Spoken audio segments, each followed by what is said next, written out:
राम राम, स्वागत है आपका इंडिया न्यूज हरियाणा में। मैं हूं आपके साथ अतुल प्रताप सिंह। देश प्रदेश में इन दिनों लोकसभा चुनाव का प्रचार अपने शबाब पर है। चुनावी प्रचार के बीच सियासी दलों में बयानबाजी का दौर भी तेज है। कांग्रेस ने लोकसभा चुनाव को लेकर अपना घोषणा पत्र जारी किया तो बीजेपी ने घोषणा पत्र को लेकर ही कांग्रेस पर निशाना साधना शुरू कर दिया। पीएम मोदी ने कांग्रेस के घोषणा पत्र पे मुस्लिम लीग का एंगल डालकर उनके घोषणा पत्र पर ही सवाल खड़े कर दिए। इन तमाम परिस्थितियों में अब दोनों की तरफ से आरोप प्रत्यारोप का दौर जारी है। पीएम मोदी ने कहा कि कांग्रेस के घोषणा पत्र में तुष्टीकरण की राजनीति की बू आ रही और यह ऐसा है कि मानो इसे मुस्लिम लीग लेकर आई है। पीएम मोदी के बयान पर कांग्रेस नेताओं ने भी पलटवार किया। उदय भान और दीपेंद्र हुड्डा ने पीएम मोदी पर पलटवार करते हुए कहा कि बीजेपी उनके घोषणा पत्र से तिलमिला गई है। आज इस मुद्दे पर हम चर्चा करेंगे, लेकिन उसके पहले कुछ सवाल है कि कांग्रेस के घोषणा पत्र पर सवाल आखिर क्यों उठ गया। कांग्रेस के मैनिफेस्टो में क्या मुस्लिम लीग का नाम आया है, तो क्यों आया? और प्रधानमंत्री ने जब घोषणा पत्र पर ही सवाल खड़े कर दिए और जैसा मुख्यमंत्री कह रहे हैं कि जो न्याय पत्र लाने की बात कर रहे, असल में उन्होंने देश की जनता के साथ अन्याय किया है।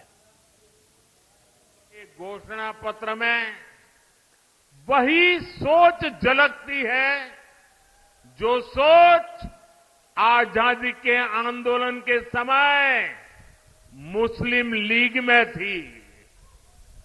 कांग्रेस के घोषणा पत्र में पूरी तरह मुस्लिम लीग की छाप है और इस मुस्लिम लीग वाले घोषणा पत्र में जो कुछ हिस्सा बचा खुचा रह गया उसमें वामपंथी पूरी तरह हावी हो चुके हैं।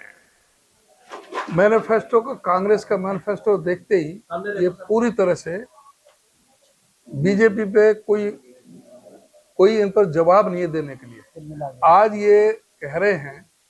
अगर प्रधानमंत्री जी ये कहते हैं कि इंडिपेंडेंस से पहले मुस्लिम लीग का मैनिफेस्टो, ये बताएं कि इंडिपेंडेंस से पहले ये कहाँ थे? ये लोग हमें सिखाएंगे? ये चुनाव घोषणा पत्र कांग्रेस पार्टी का था। जब कांग्रेस पर सत्ता आई, पंडित जवाहरलाल नेहरू जी प्रधानमंत्री बने, इस देश में जो प्रगति का जो खाका उन्होंने बुना, चाहे इसमें जहां इस देश के अंदर सुई नहीं बनती थी, आज जो मिसाइल भी बन रही हैं, तो ये कांग्रेस पार्टी की सोच का परिणाम था। जो इसके प्रदेश में औद्योगिकरण हुआ, इस देश में इंस्टीट्यूट खड़े किए गए, IIM, IIT, जो हमारे स्वाधीनता संग्राम के सेनानियों का सपना था, जो बाबा साहब डॉक्टर भीमराव अम्बेडकर जी ने संविधान के जरिए जो दिया, इन्होंने तो संविधान का विरोध किया। ये तो वो लोग हैं जिन्होंने 11 दिसंबर 1949 को संविधान की प्रतियां जलाने कर बाबा साहब डॉक्टर भीमराव अम्बेडकर के पुतले फूकने का काम किया।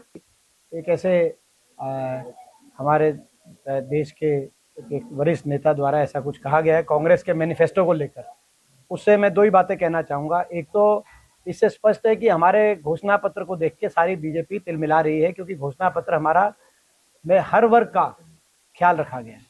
और दूसरा, जहाँ तक देश की आज़ादी से पहले घोषणा पत्र की बात थी, देश की आज़ादी से पहले कांग्रेस पार्टी का घोषणा पत्र वो था जो लाहौर अधिवेशन के अंदर पूर्ण स्वराज का हमने नारा दिया था कांग्रेस पार्टी ने, जिसके बाद असंख्य लोग जेलों में गए थे, जिसमें मेरे दादाजी भी जेल में गए थे।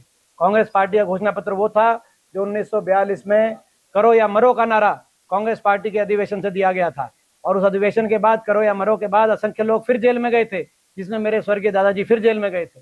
कांग्रेस पार्टी का वो घोषणा पत्र था जिस घोषणा पत्र के को लागू कराने के लिए असंख्य लोगों ने अपनी कुर्बानियां दी, अपना सारा नौजवान जीवन ब्रिटिश साम्राज्य की काल कोठरियों में बिताना पसंद किया। मगर हमारा अगर घोषणा पत्र था तो पूर्ण स्वराज का और करो या मरो का नारा था। कांग्रेस ने अपना मैनिफेस्टो जारी किया और मैनिफेस्टो के ऊपर लिखा कि हम देश के साथ न्याय करेंगे। अरे आज आपको ध्यान में आया है, देश के साथ न्याय करने की बात करते हैं। मैनिफेस्टो के अंदर उन्होंने कहा कि हम देश को न्याय देंगे। अरे देश भूला नहीं है, आप न्याय कहां देंगे? अरे देश जानता है आपके ही सरकार के अंदर ये कांग्रेस के ही लोग थे भाइयों, जिनकी सरकार के अंदर अगर एक गैस का सिलेंडर लेना होता था 3 दिन तक लाइन में खड़ा रहना पड़ता था। ये देश के लोगों के साथ अन्याय था।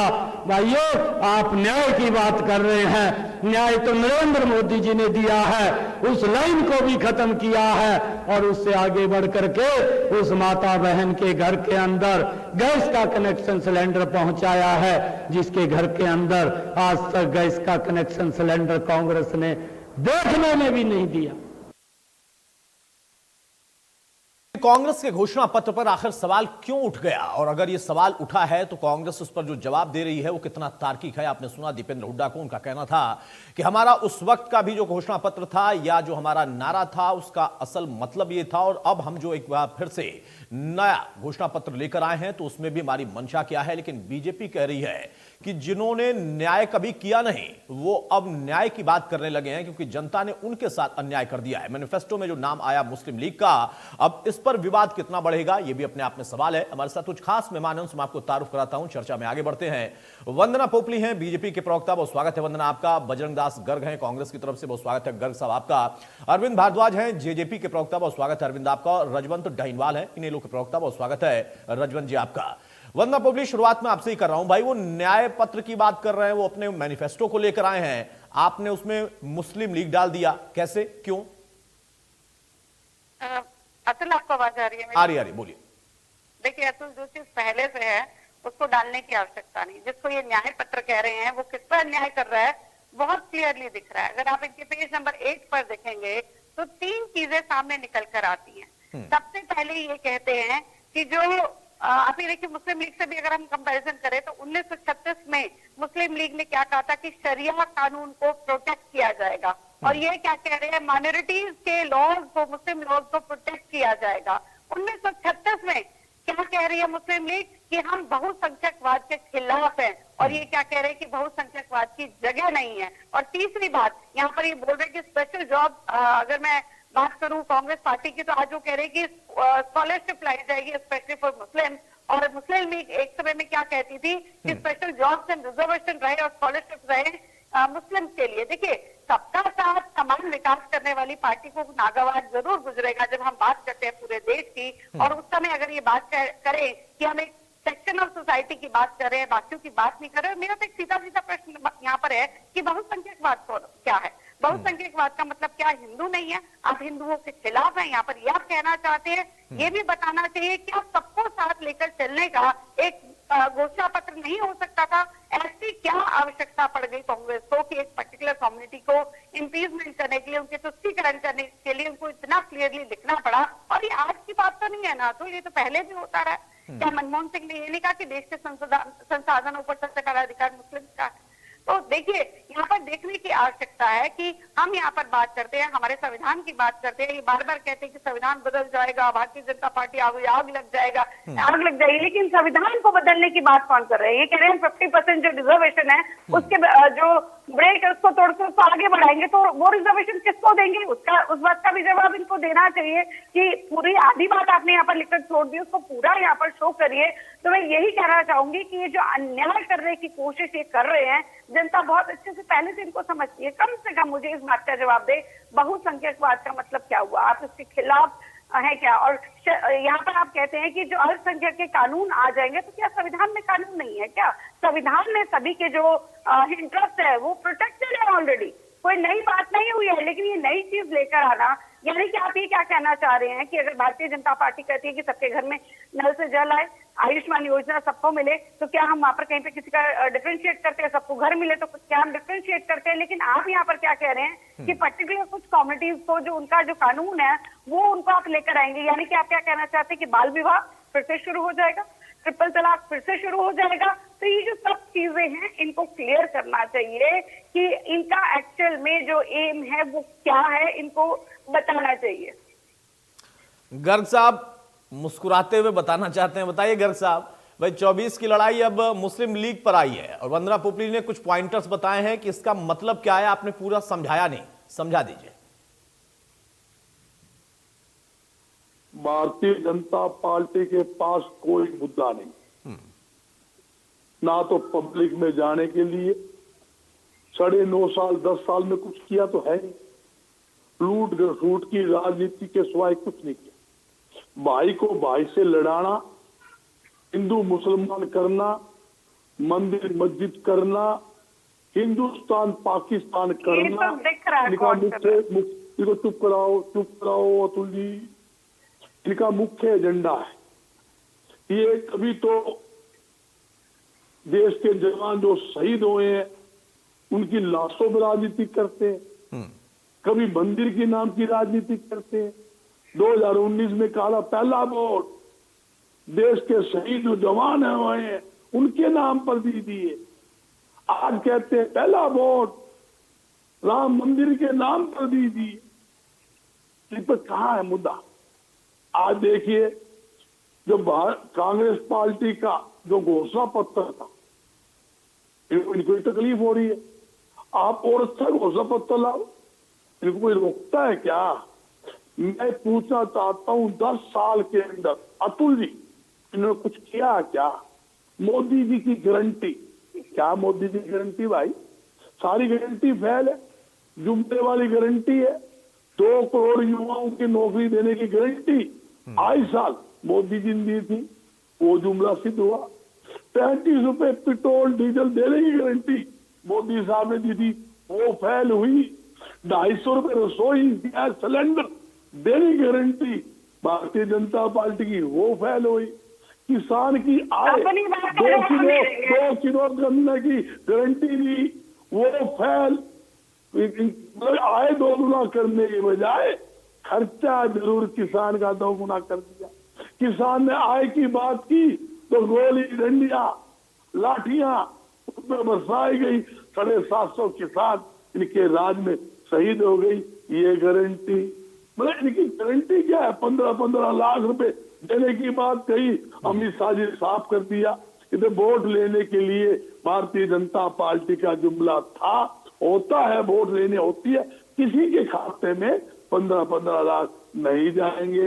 ये तो इनकी गारंटी है। हमने सबसे पहले हरियाणा की बात करता हूँ। हरियाणा के अंदर 2005 से लेके 2014 तक हमने बिना मुख्य सुन लो इनको चुप कराओ। इनको तकलीफ हो रही है, बड़ी तकलीफ होगी इनको, आगे भी तकलीफ होगी। तकलीफ है इनको। जब 2005 से 2014 तक 3,82,000 गरीबों को हमने 100 गज के मुफ्त प्लाट दिए।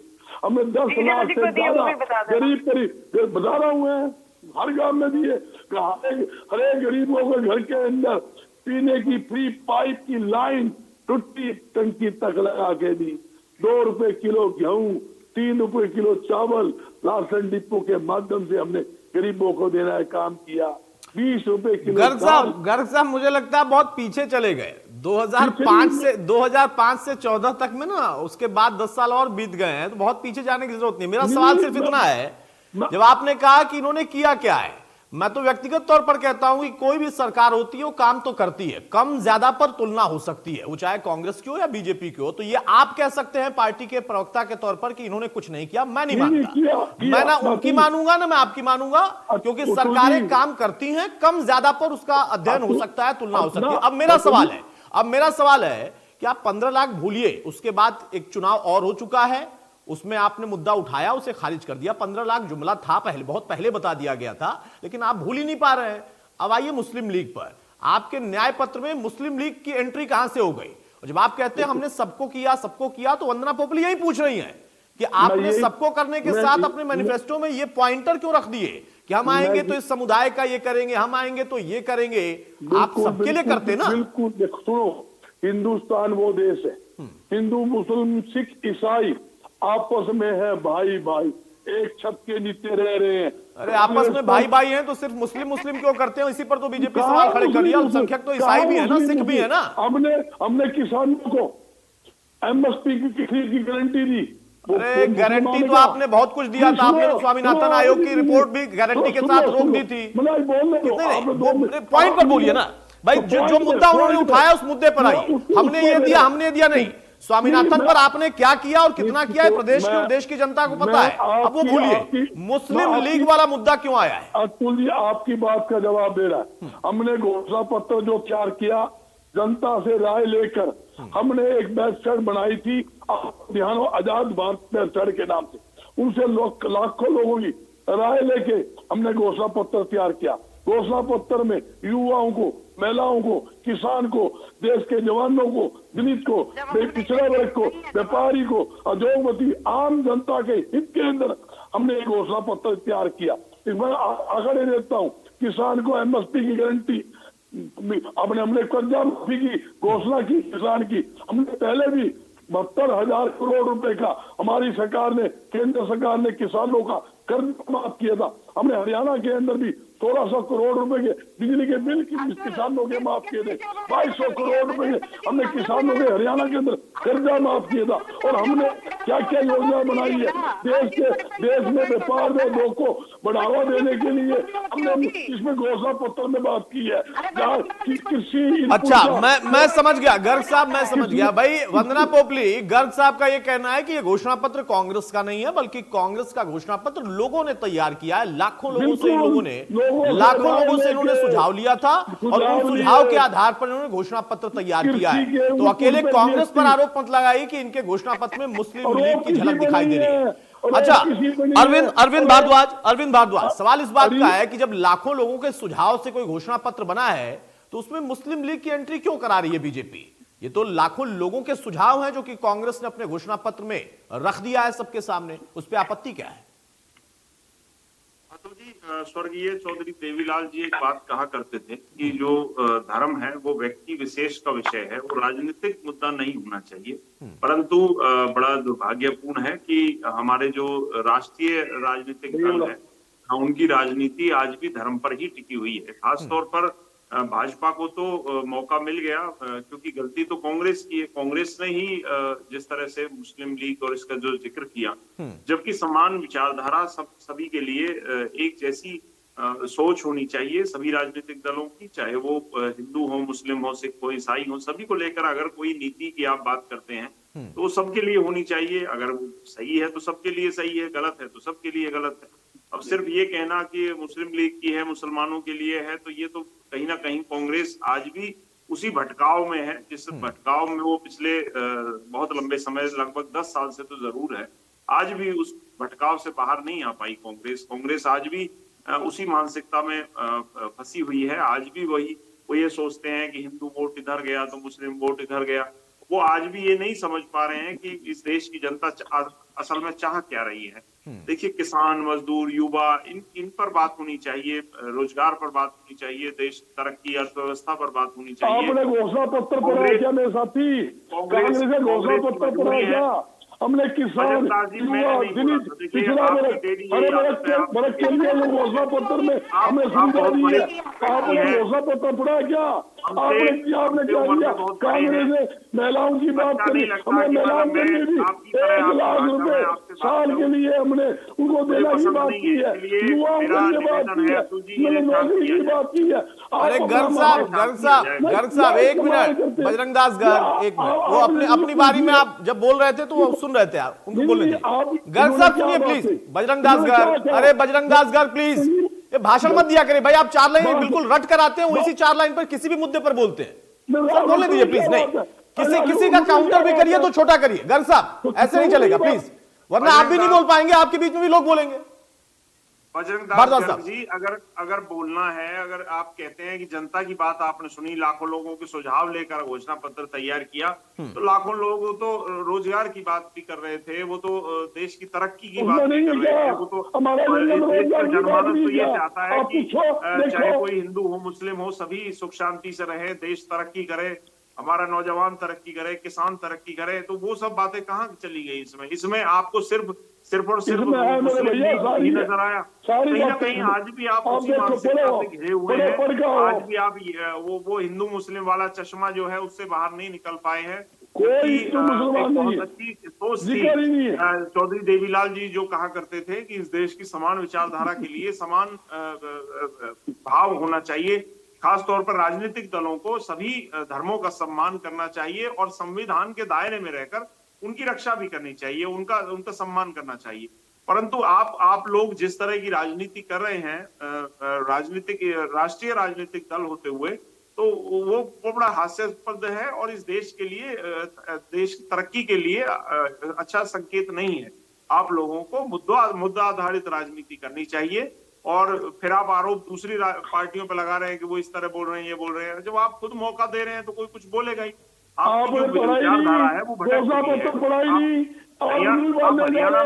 घोषणा पत्र पढ़िए, सब वर्ग को साथ लेकर कभी आप जातियों पर कमेंट करते हैं, कभी आप जातियों पर कमेंट करते हैं, कभी आप धर्म के आधार पर भेदभाव करते हैं। तो ये इस तरह से देश नहीं चलने वाला। इस तरह से इस देश की बागडोर आपको नहीं मिलने वाली। अगर आप चाहते हैं कि आपका दल इस देश की बागडोर संभाले, जैसे कांग्रेस ने बहुत लंबे समय तक राज किया, तो आपको अपनी सोच सुधारनी होगी। आपको जनमानस की जो भावना है उसको समझना होगा। आप लोग इस तरह से नहीं चल सकते। अब हरियाणा में राजकुमार सैनी जी ने जो किया वो इस पूरे प्रदेश ने देखा। उसके बावजूद उन्हें गले लगाया आपने हमें राजनीतिक फायदा उठाने के लिए उनका विरोध करते रहे। और जब बात आई वोटों की, और वो तो आज उनके गले लगकर वोट लेने को तैयार हो गए। तो आपकी तो कोई विचारधारा है ही नहीं, आपकी तो कोई सोच है ही नहीं। कांग्रेस एक ऐसी पार्टी है आज जिसकी अपनी कोई आइडियोलॉजी नहीं बची है। जो कहीं थोड़ी बहुत थी उसे आप तिलांजलि दे चुके हैं। आज आपका मकसद सिर्फ और सिर्फ वोट पाना है, सिर्फ और सिर्फ सत्ता पाना है। सत्ता के लिए बेचैन है कांग्रेसी। एक कांग्रेसी सत्ता के लिए मरा जा रहा है, सत्ता के लिए बेचैन है, वो कुछ भी करने को तैयार है। ठीक बात है। रजवंत डाइनवाल, सवाल इस बात का है कि जेजेपी की तरफ से तो सुझाव अच्छा है कि भाई मौका किसने दिया। अगर कांग्रेस ने अपना मैनिफेस्टो जारी किया और उसमें कुछ ऐसे पॉइंट है तो बीजेपी को उन्होंने खुद ही मौका दे दिया। क्या इनेलो को भी लगता है कि हाँ, कांग्रेस ने जो लाखों लोगों से सुझाव लेकर एक मैनिफेस्टो तैयार किया, जैसा गर्ग साहब कह रहे हैं, उसमें एक बड़ी गलती कर गए और वो एक बड़ी गलती इनके लिए चुनाव पर भारी पड़ सकती है? कोई भारी नहीं पड़ेगी। देखिए अतुल जी, मैं ये जो जिस प्रकार से मैनिफेस्टो तैयार किया जाता है, ये कहा जाता है कि इसको देखकर जनता हमें वोट दे। अगर मैनिफेस्टो की और अगर हम बात करें चुनावों की, तो उसमें एक चीज आती है कि कांग्रेस अपना मैनिफेस्टो लेकर, अपनी एक सोच लेकर जनता के बीच में जा रही है। इस पे ये मुद्दा नहीं होना चाहिए कि मैं क्या विचार लेके जनता के बीच में जा रहा हूँ। यहाँ पर मुद्दा तो ये होना चाहिए कि ये कांग्रेस के विचार हैं। बीजेपी अपना संकल्प पत्र लेके जाएगी, अपना मैनिफेस्टो लेके जाएगी, इनेलो अपना लेके जाएगी। सबकी अपनी अपनी सोच है और जनता को किसकी सोच कितनी पसंद आती है, मुद्दा वो है यहाँ पर। आप लेकिन बात कहाँ करें हम कि भारतीय जनता पार्टी का जो ध्यान है वो जनता के ऊपर, आज जनता का पूरा ध्यान ये है कि बीजेपी क्या कर रही है। बीजेपी के ऊपर अपना ध्यान बनाए हुए हैं और बीजेपी ये चाहती है कि जनता का ध्यान हमारे से हट जाए, वो कांग्रेस के ऊपर डाइवर्ट हो जाए या दूसरे दलों के ऊपर डाइवर्ट हो जाए। कारण क्या है कि जिस प्रकार से बीजेपी के जो नेता है, जो उम्मीदवार है, वो जनता के बीच में जा रहे हैं। आपने देखा होगा किस प्रकार से उनका विरोध हो रहा है। अब बेचारे बीजेपी वाले करे क्या, उनके पास कोई ना कोई ऐसा एक मुद्दा तो लेके आए कि आज वो उन्होंने इस प्रकार का मैनिफेस्टो जारी कर दिया, उन्होंने इस प्रकार का मैनिफेस्टो, ये बातें आ गई। ऐसे से बात नहीं बनेगी। जनता का काम है सवाल पूछना सरकार से। जब सरकार थी तो उनकी जिम्मेदारी थी कि उन्होंने काम कितना किया, और अब उनका एक काम करने का जो उनका रिपोर्ट कार्ड पेश करने की बारी आई है, तो जनता के बीच में जाकर उन्होंने अपने रिपोर्ट कार्ड को पेश करना है। अब सवाल जनता पूछेगी कि आपने पिछले 5 साल में क्या किया। उससे 2014 से 19 के बीच की जो काम था वो पिछले चुनाव में हो गया, लेकिन 19 के बाद 24 में जो काम किया उसके ऊपर सवाल करेगी कि आपने हमारे से वायदा किया था कि बुलेट ट्रेन आई कि नहीं आई। आपने ये मेट्रो का एक पिलर की बात की थी, क्या एक मेट्रो का एक नया पिलर भी कोई आगे बढ़ाया कि नहीं बढ़ाया। आपने हमारे को रोजगार देने की बात करी, आपने भ्रष्टाचार पर लगाम लगाने की बात की थी। अब जनता यही तो सवाल पूछेगी ना। अब भारतीय जनता पार्टी की बारी है क्योंकि वो सवाल वहां पर उनसे पूछेगी जब सरकार में हो रहे निश्चित तौर पर। और विपक्ष निशाना बनाने की एक कला है, इसको छोड़ना पड़ेगा। कारण क्या है कि जवाबदेही अगर सरकार की है तो निश्चित तौर पर भारतीय जनता पार्टी और जननायक जनता पार्टी हरियाणा की अगर बात करें तो दोनों साथ रहे थे। अब सवाल जनता इन्हीं से पूछेगी ना, अब और तो किसी से पूछेगी नहीं। अब इनेलो या कांग्रेस से तो पूछने से रही, लेकिन इनकी हालत ऐसी है कि जो लोग 4.5 साल सत्ता में साथ रहे, अब वो उनको भी भारतीय जनता पार्टी में कमी नजर आने लग गई। अब ये तो समझ में नहीं आती, बीजेपी वाले उनकी कमी बताते हैं, जेजेपी वाले उनकी कमी बताते हैं। अब ये नहीं पता कि कमी किसकी थी, जिस कमी का निचोड़ निकालना है भारतीय जनता पार्टी देश की जनता को, कि भारतीय जनता पार्टी ने किस प्रकार से जनता को लूटा और जननायक जनता पार्टी ने किस प्रकार से जनता को लूटा। अब इन दोनों का आकलन जनता को करना है।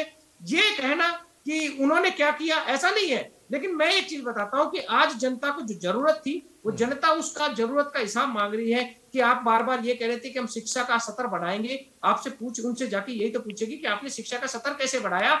क्या आपने स्कूलों, हजारों स्कूलों को बंद करके आप स्कूलों का स्तर बढ़ाने की बात कर रहे हैं? अब जनता जुमलों में फंसने वाली नहीं है। आप मेडिकल की बात करेंगे कि आप लगातार हॉस्पिटल बढ़ाने की बात कर रहे थे, आपने हॉस्पिटल की व्यवस्था को कैसे दुरुस्त किया, आप उसके बारे में बताएं। अगर वो नहीं बताए तो निश्चित तौर पर जनता इनके खिलाफ होगी। हाँ, एक चीज जरूर आती है, रोज रोज बात सामने भी आ रही है, जिस प्रकार भारतीय जनता पार्टी और जननायक जनता पार्टी के नेता फील्ड में जा रहे हैं, इससे पहले तो वो फील्ड में जाते थे तो बाई एयर जाते थे, बाई एयर आ जाते थे, उनके पास ऐसा मौका नहीं होता था, सिक्योरिटी की भीड़ होती थी। लेकिन आज भी उनके पास सिक्योरिटी है। अगर बगैर सिक्योरिटी के ये चले जाए तो इनके बगैर कुर्ते के नहीं आ पाएंगे। ये जनता इनको नंगा करके मारेगी, क्योंकि जनता से जो वायदे किया था उन वायदों पे वो खरा नहीं उतरे। अब जनता ने जब तक 5 साल तक इनकी तानाशाही को सहन किया, अब जनता के रोष को ये सहन करना पड़ेगा। अक्सर हम एक बात कहते हैं कि उतना करो जितना सहन कर सको। अब जनता के इन्होंने अति की थी, अब जनता भी उतनी ही अति करेगी, क्योंकि जनता में पूरी तरह से रोष है, जनता इनसे नाखुश है और चुनाव का समय आ गया है। जनता को पता है कि यही एक मौका है। पिछले 4.5 पौने 5 साल में इन्होंने हमारे साथ क्या किया, अब उतना तो बदला तो लौटाएंगे ना वो। तो इस प्रकार की ये बातें करके, मैनिफेस्टो की बात करके, हिंदू मुस्लिम की या भाईचारे को तोड़ने की बात करके, ये जनता का केवल और केवल ध्यान भटकाने का काम करते हैं। असल मुद्दों से जनता का ध्यान भटके ताकि इनसे सवाल जवाब ना कर पाए, इस प्रकार की बातें हैं। बाकी एक विचार कोई भी व्यक्ति, आज कांग्रेस की अगर विचारधारा मुस्लिम लीग वाली है तो अपनी मुस्लिम लीग की विचारधारा को लेके जाएंगे, बीजेपी की अगर कोई और विचारधारा है तो उसको लेके जाएंगे। ये जनता को देखना है कि किसकी विचारधारा। नहीं, बिल्कुल डैनवाल साहब, बिल्कुल सही बात आपने कहा, जनता को ही देखना है और जनता ही देख रही है। इसीलिए आप देखिए ना, जब बीजेपी से सवाल पूछा जाएगा तो बीजेपी जनता को जवाब देगी। आप भी जैसे 20 साल से लगभग सत्ता से बाहर हैं, जनता ने आपको जवाब दिया है तो जनता ही जवाब देती है। अरविंद कुछ कहना चाह रहे हैं, छोटा काउंटर, उसके बाद वंदना के पास जाऊंगा मैं। भाई डैनवाल साहब का कहना है अरविंद कि जो जवाब देना है जनता को देना है, और खासतौर से सरकार में जो लोग हैं जनता उनसे ही पूछेगी, जिसमें आप भी हैं और वो भी हैं। नहीं, बिल्कुल, जो सरकार में है देखिए जनता उनसे ही पूछेगी, इसमें तो कोई बड़ी बात नहीं है। तो है ही ताजुब सी बात है, कोई विपक्ष के लोगों से थोड़ी कोई पूछेगा। अब ये बैठे हुए हैं 20 साल से विपक्ष में, आज 1.5% वोट लेकर, तो इनसे कोई क्या पूछेगा, इनके पास बचा ही क्या है। तो परंतु जिस तरह की भाषा बोल रहे हैं अतुल जी, ताजुब नहीं होता इन लोगों से इसी तरह की अपेक्षा की जा सकती है, क्योंकि ये वो लोग हैं जिनके नेता विधानसभा में गाली गलौज करते हैं अपने राजनीतिक विरोधियों से, उन्हें जूता उठाकर मारने के लिए भागते हैं, गोली मारने की बात धमकी देते हैं विधानसभा में। तो इस तरह की गुंडागर्दी की जो राजनीति ये लोग करते आए, इससे ज्यादा कोई अपेक्षा भी नहीं की जा सकती। तो जो सभ्य भाषा की उम्मीद तो इनसे कभी की नहीं जा सकती।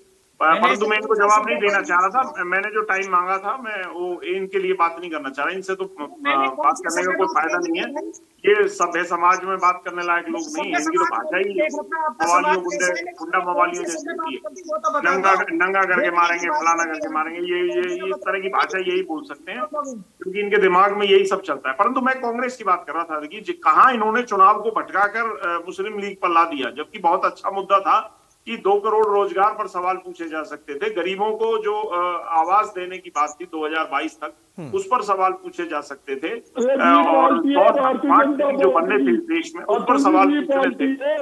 इन्होंने भारतीय जनता पार्टी की, परंतु इन सबको छोड़कर कांग्रेस ने, मतलब आप ये देखिए ताजुब जो मुख्य विपक्षी दल है उसने सवाल पूछने के बजाय और सारा इस देश का जो मुद्दा है वो पूरा भटकाने का प्रयास किया, और एक नई मुस्लिम लीग की बात लाकर उन सारे विषयों को छोड़ दिया, उन मुद्दों को छोड़ दिया। तो ये कहां, ये समझ से बाहर है कि कांग्रेस। ठीक बात है। अब वंदना पोपली से जवाब ले लूं, उसके बाद गर्ग साहब आपके पास आ रहूंगा। वंदना पोपली, भाई गर्ग साहब कह रहे हैं कि आप लोगों ने मैनिफेस्टो उनका ढंग से नहीं पढ़ा, ना आपने ना जेजेपी ने, क्योंकि उन लोगों ने लाखों लोगों से पूछा तब जाकर कांग्रेस का मैनिफेस्टो बना, पहला पॉइंट। दूसरा कि उसमें उन्होंने महिलाओं की, युवाओं की, रोजगार की, हर एक मुद्दे की बात की है। आप मुद्दों से हटकर मुस्लिम लीग पर चले गए।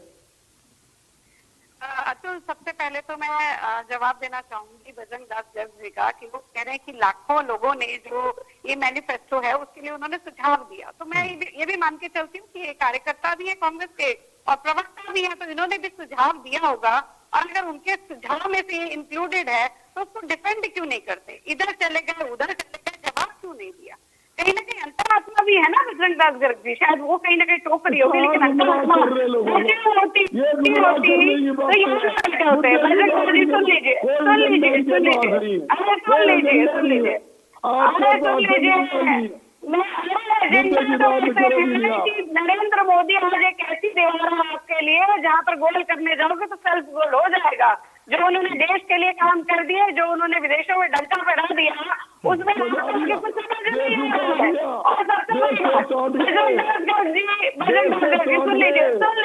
सुन लीजिए दिख रहा है, बात कौन रहा वो दिख रहा है, मुझे एक बार बता दो, संविधान में सबके अधिकार प्रोटेक्टेड है, तो मुझे इतना बता दीजिए अल्पसंख्यक के पर्सनल लॉ का लिखने का तात्पर्य क्या है, इसका मतलब क्या है? आप क्या चाह रहे हो? जो पॉलीगैमी है, एक से ज्यादा विवाह फिर से शुरू हो जाए, बाल विवाह फिर से शुरू हो जाए, ट्रिपल तलाक जो है वो फिर से शुरू हो जाए, मतलब इसका मतलब क्या है? संविधान के ऊपर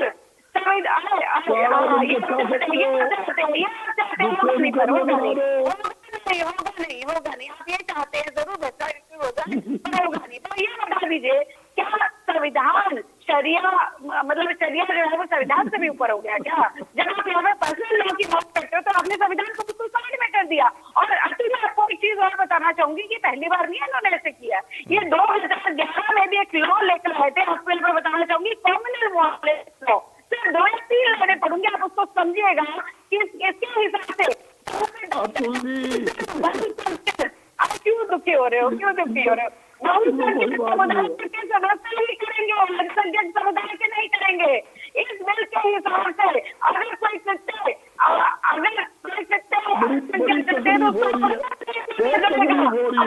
यौन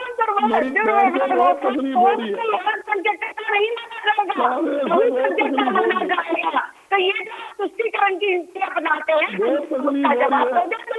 मुझे इतना कोई तकलीफ नहीं है। तकलीफ जो हो रही है सबको क्लियर दिख रही है, कहाँ पर तकलीफ है, सत्ता से बाहर आने के चांस नहीं है। तकलीफ क्यों नहीं बता दो मुझे, कितनी सीटों पर लड़ रहे हो, कितनी सीटों पर लड़ रहे हो, कहाँ से सरकार बनाओगे ये बता दो, कितनी सीटों पर लड़ रहे हो, प्रधानमंत्री पद का दावेदार कौन है ये बता दो, बता दो। जी ना, आपने बहुसंख्यक का जवाब दिया, और ये बता दीजिए कम से कम कि आप कितनी सीटों पर लड़ रहे हैं, कितनी सीटों पर लड़ रहे हो, तो उसका जवाब दे दीजिए। और जो एक का समान विकास है वो दुख रही है, बीजेपी के जो जमीन नहीं जा रही है वो दुख रही है, जो 1-2 रुपए के चेक जमा करते थे किसानों को वो उसको दुख रहा है, लेकिन अपनी बात का जवाब नहीं दोगे।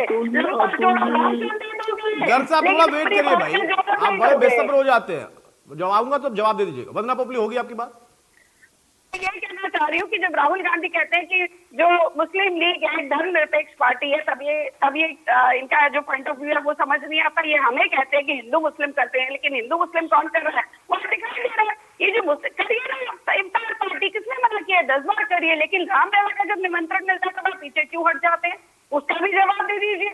अरे सबको एक दृष्टि में देखने में तकलीफ क्या है, हमारे पे आरोप लगाते हैं, लेकिन आज जो है पिक्चर क्लियर हो गई है, बिल्कुल सामने आ गया है कि आपकी असली सूरत क्या है, आपकी नीति क्या है, वो सब सामने आ चुके हैं, देश इसको देख चुका है। कृपया करके भटकाने की कोशिश ना करना, अगर है हिम्मत तो जवाब देना बहुसंख्यकवाद क्या होता है, उसको क्यों मना कर रहे हो? गर्ग साहब जवाब दीजिए। बजरंग दास गर्ग, वंदना पोपली का सीधा ये कहना है कि आप बात करिए तो सबकी करिए ना, आप किसान की बात कर रहे हैं, आप जवान की बात कर रहे हैं, आप न्याय की बात कर रहे हैं, आप महिलाओं की बात कर रहे हैं, रोजगार की बात कर रहे हैं, अच्छी बात है, लेकिन कुछ ऐसे पॉइंट हैं जिसमें आप एक समुदाय की बात कर रहे हैं, एक विशेष वर्ग की बात कर रहे हैं, वहां पर मुझे लगता है कि फिर जवाब तो आप क्लियर दे दीजिए। अगर लाखों लोगों का वो सुझाव है, वो कौन लाखों लोग थे जो कांग्रेस को ये सुझाव दे गए? अतुल जी, हम देश के हर नागरिक की बात करते हैं, किसी भी वर्ग का क्यों नहीं हो, देश का हर नागरिक हमारे लिए प्रिय है। देश का युवा हो, बच्चा हो, माता बहन हो, किसान हो, कर्मचारी हो, मजदूर हो, व्यापारी हो, दलित हो, तीसरा वर्ग हो, हर वर्ग की हमेशा कांग्रेस पार्टी ने सोच रखी है। देश की आजादी के अंदर, देश के विकास के अंदर कांग्रेस पार्टी की अहम भूमिका है। मैं बताता हूँ इनका मुद्दा क्या है, आज क्यों भड़क रहे हैं। आज हरियाणा में देख लीजिए, भारतीय जनता पार्टी के जितने भी जो प्रत्याशी इन्होंने खड़े हैं, लोगों का कितना भारी भरकम विरोध हो रहा है, काले झंडे जगह जगह दिखाए जा रहे हैं, लोग उनको गांवों में मुख्यमंत्री को काला झंडा दिखाए गए। ये पूछो इनकी से कुर्सियां खाली, दोबारा में कुर्सी खाली, रतिया में कुर्सी खाली। एक मिनट वंदना, वंदना एक मिनट, वंदना एक मिनट, वंदना पोपली एक मिनट, हाँ वंदना पोपली एक मिनट, एक मिनट, विषय क्या है? हाँ गर्ग साहब, गर्ग साहब, गर्ग साहब, टू दी पॉइंट बात है गर्ग साहब। अरे बजरंग दास गर्ग, बजरंग दास गर्ग, उनका स्पेसिफिक एक सवाल का जवाब दे दीजिए ना। वो ये कह रही है कि भाई आप एक समुदाय की बात क्यों कर रहे हो? अगर अल्पसंख्यक की बात कर रहे हो तो आप सबकी करो ना, स्पेसिफिक जवाब दे दो उस पे। अतुल जी आप ये बताइए, घोषणा पत्र पढ़ लो, हमने कौन सा ऐसा वर्ग है जिसकी घोषणा पत्र के अंदर बात नहीं है? एक का नाम बताइए, युवा से लेकर महिलाओं से लेकर देश के जवानों से लेकर व्यापारी उद्योगपति से लेकर कोई भी ऐसा, मैंने पूरी बारीकी से हमने हमारा घोषणा पत्र पढ़ा है। मैं घोषणा पत्र जो हमारा मैनिफेस्टो का मेंबर भी हूँ, मैंने भी 16 सुझाव व्यापारियों की तरफ से दिए थे। मैं रिटर्न में दिखा सकता हूँ, कॉपी मेरे पास पड़ी है। उसके अंदर भी जो मैंने सुझाव दिए 4 सुझाव, उसके अंदर हमारे व्यापार उद्योग के माध्यम से युवाओं को रोजगार देने का कई मामले ऐसे थे। छोटो को बहन जी आप सुन तो लो, आपको पता होता नहीं है बहस करते। आप ये बताओ, आप ये बताओ, आप ये बताओ, आपके रोहतक के अंदर, हिसार के अंदर, कस्बे के अंदर आपके प्रत्याशी काले झंडे क्यों दिखा रहे हैं? क्यों लोग जनसभा, आपकी जनसभा क्यों फेल हो रही है? मुख्यमंत्री जनसभा की 80% खाली क्यों है? आप बताइए क्यों मनोहरलाल खट्टर जी कहते हैं, मनोहरलाल खट्टर जी कहते हैं रुस्से को मैं मनाने के लिए आता हूँ, जिसके भी शादी होती है उसमें रूसा रुसाई होती है, और मैं मनाने के लिए। आप सुनिए, आपको बता लगे जो 400 पार का नारा था, जो आपने 75 पार का नारा दिया 40 में करके, एक मिनट गर्ग साहब, एक मिनट। अरविंद भारद्वाज, क्या कोई एक पॉइंट का सही जवाब मिल पा रहा है? बीजेपी ने जो पॉइंट आउट किया और जिसको आपने कहा कि कांग्रेस ने मौका खुद दिया बीजेपी को, गर्ग साहब पूरी कहानी बता देते हैं। 2005 से 14 तक हरियाणा नंबर 1 था, देश नंबर 1 था, तमाम बातें बता दी, लेकिन इसका पूरा ठिकरा उन लाखों लोगों पर डाल दिया जिनके बारे में पता नहीं है। इनका सिर्फ एक का पता है कि गर्ग साहब ने भी सुझाव दिया था, जो अभी इन्होंने बताया कि 16 सुझाव इन्होंने दिए थे व्यापारियों की तरफ से, लेकिन वो जो लाखों लोग हैं वो कौन लोग हैं? और क्या वाकई पार्टियां, बहुत ईमानदारी से बताइए कि कोई पार्टी लाखों लोगों के सुझाव के साथ अपना मैनिफेस्टो तैयार कर भी रही है कि आज के दौर में? मतलब मैनिफेस्टो इनका ठीकरा लाखों लोगों पर आजाद हो गया। गर्ग साहब प्लीज, गर्ग साहब हो गया, गर्ग साहब ऐसे नहीं, भारत के नाम से हमने गर्ग साहब एक मिनट, गर्ग साहब, अरे भाई गर्ग साहब ऐसे नहीं भाई, प्लीज। अरविंद भारद्वाज जी, ये बड़ी हास्यास्पद बात है कि लाखों लोगों के सुझाव से हमने बना लिया, इसलिए ये हो। देखिए, सुझाव लेना एक अलग बात है, सभी राजनीतिक दल सुझाव लेते हैं, अपने कार्यकर्ताओं से लेते हैं, आम आदमी से भी ले लेते हैं, अपने पार्टी के नेताओं से भी लेते हैं, परंतु उसको फाइनल जो ड्राफ्ट जो तैयार किया जाता है उसको तो पार्टी के सीनियर लोग या कोई कमेटी जो नियुक्त होती है वही करती है फाइनल। तो आप ये ठीकरा नहीं फोड़ सकते कि लोगों ने सुझाव दिया इसलिए डालते, लोग तो कुछ और भी उठपटांग बात के लिए करते थे, तो क्या सुझावों को भी लिखते? हो सकता है फिर बजरंग दास गर्ग, शायद आपको एक बात सही तरीके से समझ में नहीं आती है। गर्ग साहब एक मिनट, भारद्वाज साहब एक मिनट, बजरंग दास गर्ग साहब, मैं फिर से तीसरी बार टोक रहा हूं आपको, ये तरीका अपना बदल लीजिए। देखिए नहीं देखिए नहीं, मैं देख नहीं रहा हूं, मैं आपसे बता रहा हूं कि आप देखिए, ये अपना तरीका बदल लीजिए। नहीं, आप आते हैं और भाषण देकर अगर जाना चाहते हैं तो ऐसे नहीं होगा। आप अपने समय में भी बोलेंगे, आप दूसरों के समय में भी बोलेंगे, और बोलेंगे वही जो आप रट कर आते हैं 4 लाइन। गर्ग साहब की आवाज कम कर दे प्लीज। बजरंग दास गर्ग, मैं आपसे कितनी बार कह चुका, शायद आपको समझ में नहीं आता या समझना नहीं चाहते हैं, क्योंकि 4-5 लाइनों से इर्द गिर्द अलग आपका कोई पॉइंट नहीं रहता है। अरविंद, आपको मेरी आवाज आ रही है? जी, मैं सुन पा रहा हूं। अरविंद अपनी बात बोलिए। अतुल जी, सबसे बड़ी बात यह है, इनके पास कोई आइडियोलॉजी नहीं है, मैंने पहले भी यही बात बताई। इसीलिए ये इस तरह के बहानेबाजी कर रहे हैं कि लोगों के सुझाव थे। आप ये देखिए किसकी सुनते हैं, कह रहे हैं आम आदमी के सुझाव सुने हमने, ये तो अपने लोगों की तो सुन नहीं रहे। कुमारी शैलजा जी हुड्डा साहब से परेशान है, हुड्डा साहब सुरजेवाला जी से परेशान है, सुरजेवाला जी दीपेंद्र हुड्डा से परेशान है। तो ये इस तरह की जो सोच इनकी है, पार्टी जो 4-4, 6-6 गुटों में बटी पड़ी है, ये आपस में तो एक दूसरे की सुन नहीं रहे हैं, जनता की कहाँ सुनेंगे। तो ये कुछ नहीं है, ये अपने जो मूल जो इनका सिद्धांत जो कभी हुआ करता था किसी जमाने में, ये उससे भटकी हुई पार्टी है। ये पूर्णतः जो लाइन इनकी है उससे उतर चुके हैं, पटरी से उतर चुकी है इनकी पार्टी। इन्हें ये नहीं पता कि ये कर क्या रहे हैं, ये सेल्फ गोल कर रहे हैं, ये अपना ही नुकसान करने के लिए। देखिए, किसी भी देश में, हमारा देश जो है वो धर्मनिरपेक्ष देश माना जाता है, सभी धर्मों को बराबर सम्मान देता है। उस देश में आप किसी एक धर्म को ज्यादा या कम नहीं कर सकते। आप ये कहिए, जैसे चौधरी देवीलाल जी ने बुजुर्गों के लिए पेंशन बांधी, तो उन्होंने ये नहीं कहा कि ये सिर्फ मुस्लिमों के लिए है या हिंदुओं के लिए है या ये ब्राह्मण के लिए है, जाट के लिए है। वो बुजुर्गों की पेंशन 36 बिरादरी सभी जातियों के लिए थी। अगर कहीं किसानों के कर्जे माफ करने की बात आई तो वो सबके लिए थी। तो इसी तरह से कोई भी अगर योजना देश में तैयार की जा सकती है तो वो ये सबके लिए होती है। आप ये कह सकते हैं कि हाँ, गरीब वर्ग को ये फायदा दिया जाएगा, जो मध्यम वर्ग है उसके लिए होगा, परंतु जाति और धर्म के आधार पर अगर आप इस देश में बंटवारा करके सोचते हैं कि हम सत्ता में आ जाएंगे, तो मुझे नहीं लगता कि इस तरह की सोच को ये देश पसंद करेगा। और खास तौर पर पूर्व प्रधानमंत्री जी ने भी एक बयान दिया था, मुझे अब भी ध्यान है, मनमोहन सिंह जी ने, कि इस देश के संसाधनों पर पहला हक अल्पसंख्यकों का है।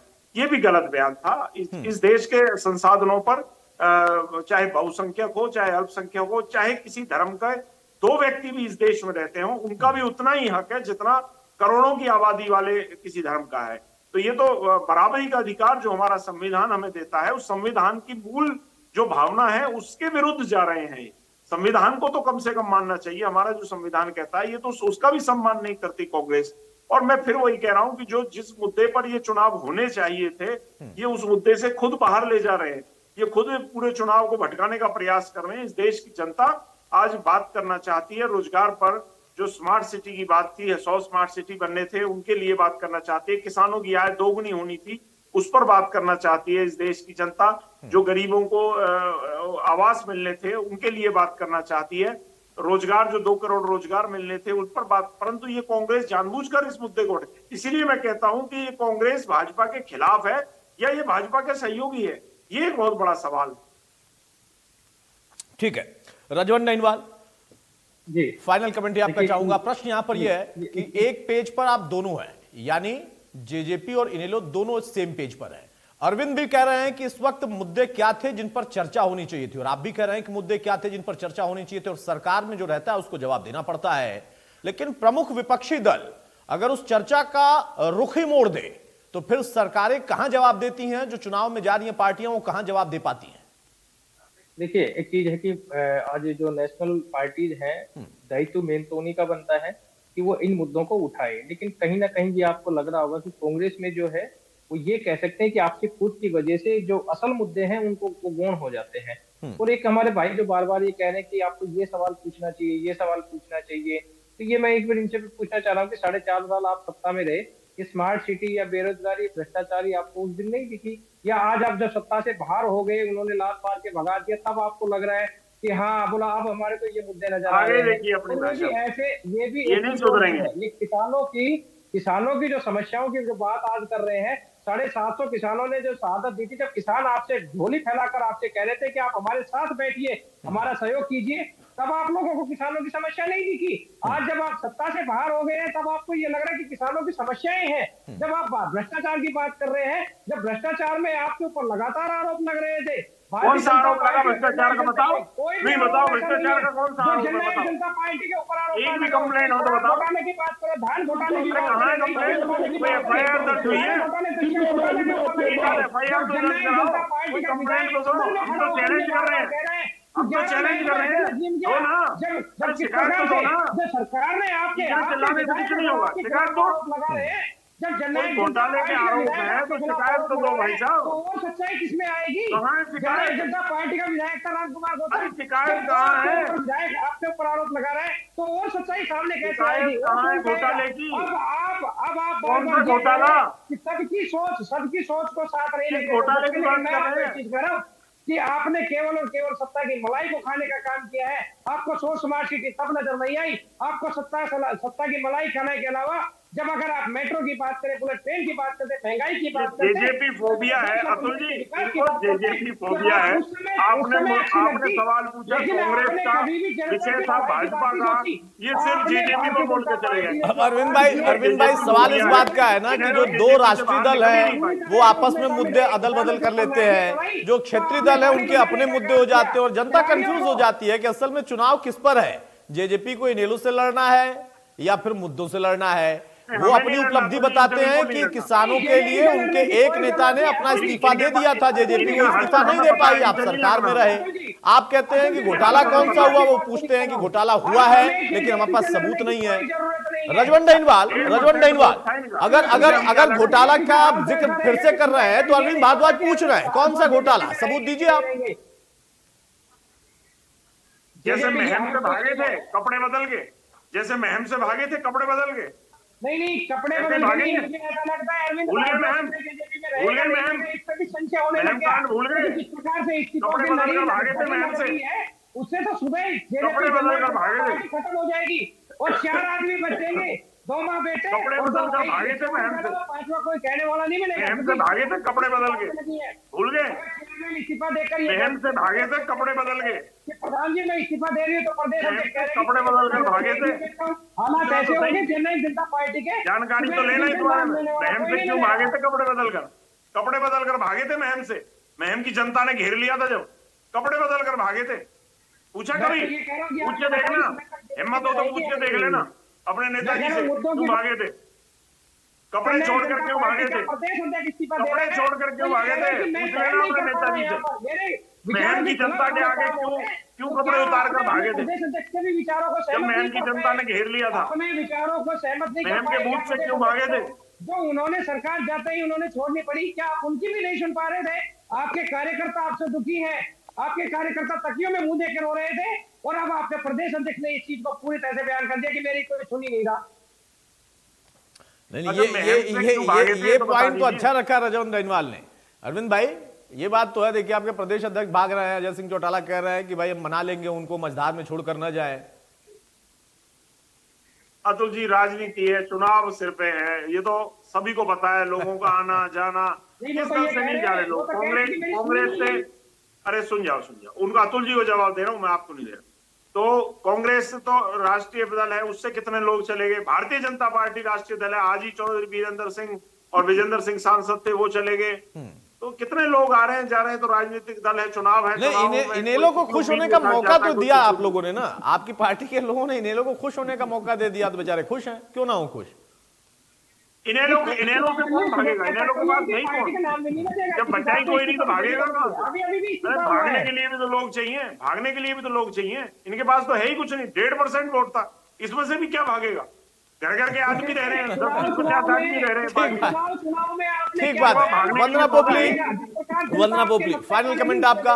भाई गर्ग साहब का एक ही तर्क है कि 2005 से लेकर 24 तक कांग्रेस ने सत्ता में रहकर या ना रहकर हर एक वर्ग की बात की है। बीजेपी झूठा आरोप लगा रही है कि वो सिर्फ एक समुदाय की बात करते हैं। आपके आरोपों में दम नहीं है। देखिए, अगर झूठी बात होती तो डिफेंड करते हैं ना। सबसे बड़ी बात तो ये है कि नकाब उतर गया, चेहरा सामने आ गया, किस प्रकार से भागे हम सभी ने देखा कि इनके पास एक सेंटेंस भी नहीं था बोलने के लिए। मैंने तो मुद्दे उठाए एक एक करके, तो पॉइंट वार मेरे को जवाब दे देते ना, उसका जवाब इनके पास खुद ही नहीं है। इनको मालूम है कि जो पार्टी है, पार्टी किस डायरेक्शन में, डिबेट के बाद याद आया इनको। चलिए बहुत अच्छी बात है, 1 to 1 करेंगे अब आप, चलिए बड़ी अच्छी बात है। लेकिन एक बड़ी बात यहाँ पर जो मैं कहना चाहती हूँ अतुल, की बार बार कहा जा रहा है कि मुद्दों पे क्यों नहीं बात हो रही। मुद्दों पे तो हम लगातार बात कर रहे हैं, लेकिन एक चेहरा दिखाना, आईना दिखाना ये बहुत जरूरी है। हम अपनी भी बात करेंगे, सामने वाले को आईना भी दिखाएंगे कि रियल सिचुएशन क्या है। आप ये देखिए कि जब यहाँ पर पर्सनल लॉ की बात होती है तो पर्सनल लॉ क्या संविधान से ऊपर हो गए। जिस संविधान को ये बार बार कहते हैं कि खतरा है, भारतीय जनता पार्टी से खतरा बताते हैं, उसी पे सबसे बड़ा खतरा ये दिखा देते हैं। मतलब आपको संविधान पर विश्वास ही नहीं रहा, बाबा साहब अम्बेडकर के संविधान पर आपको विश्वास नहीं रहा। संविधान के हिसाब से कांग्रेस पार्टी काम करती है, आप झूठे मुकदमे लोगों बोलते हो, मलाई खाते हो, साढ़े 4 साल मलाई खाने का काम किया, जनता को लूटने का काम किया, ये सबकी पूछे थे कौन सा घोटाला, मैं बताता हूँ, शराब घोटाला, विस्की घोटाला, धान सरसों घोटाला, सारे महकमे जेडीपी के पास थे, जिनके FIR दर्ज है, कार्रवाई नहीं होगी, FIR दर्ज होने के बावजूद करोड़ों अरबों रुपए का घोटाला आपके राज के अंदर है। आप बोलते कौन सा घोटाला, FIR आप नहीं मानते, कौन सा 3 साल हो गए मलाई खा के बचे बच्चे, चिंता न करे, जनता जवाब मांगेगी, लोकसभा चुनाव में जवाब मांगेगी।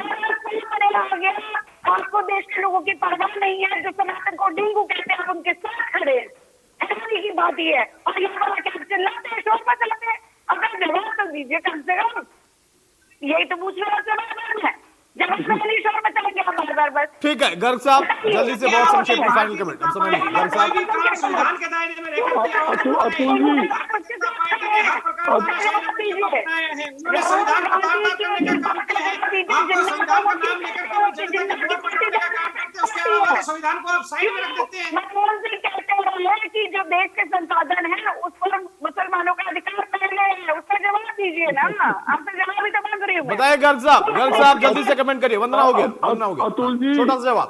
भारतीय जनता पार्टी लोकतंत्र की हत्या करने में लगी हुई है, ये क्या आपके सामने है।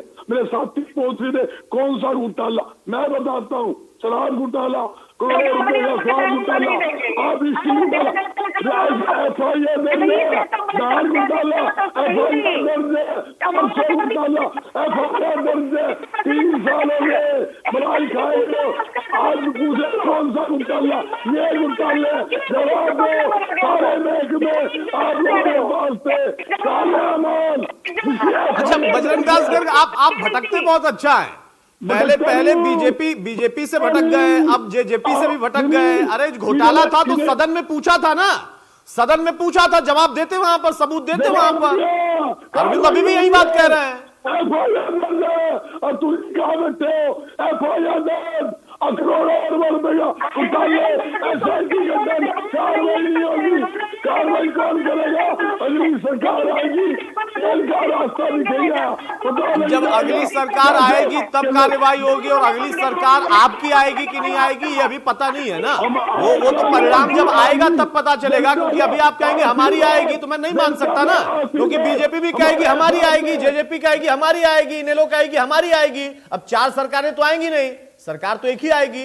किसकी आएगी नतीजे के बाद करूंगा, नहीं किसकी आएगी नतीजे आने के बाद ही इस पर बात करूंगा। अभी आप लोग दावा करते रहिए, आप लोग का दावा करने का अधिकार है संविधान में, वो करिए। बहरहाल बहुत शुक्रिया बजरंग जी आपका, वंदना आपका, अरविंद आपका, और रजवन डैनिवाल आपका भी। तो मौजूदा दौर में एक बार फिर से बीजेपी ने उस मुद्दे को छेड़ दिया जो कांग्रेस को उलझाने के लिए काफी है, क्योंकि कांग्रेस कह रही है कि हमने सबकी बात की। बीजेपी ने कहा कि साफ तौर पर दिख रहा है आपके इस मैनिफेस्टो में कि आपने वो बात की जो कभी मुस्लिम लीग किया करता था। अब जनता को तय करना है कि क्या मुद्दों पर बात होगी, मुस्लिम लीग पर बात होगी, और नतीजा किसके आधार पर होगा। राम राम।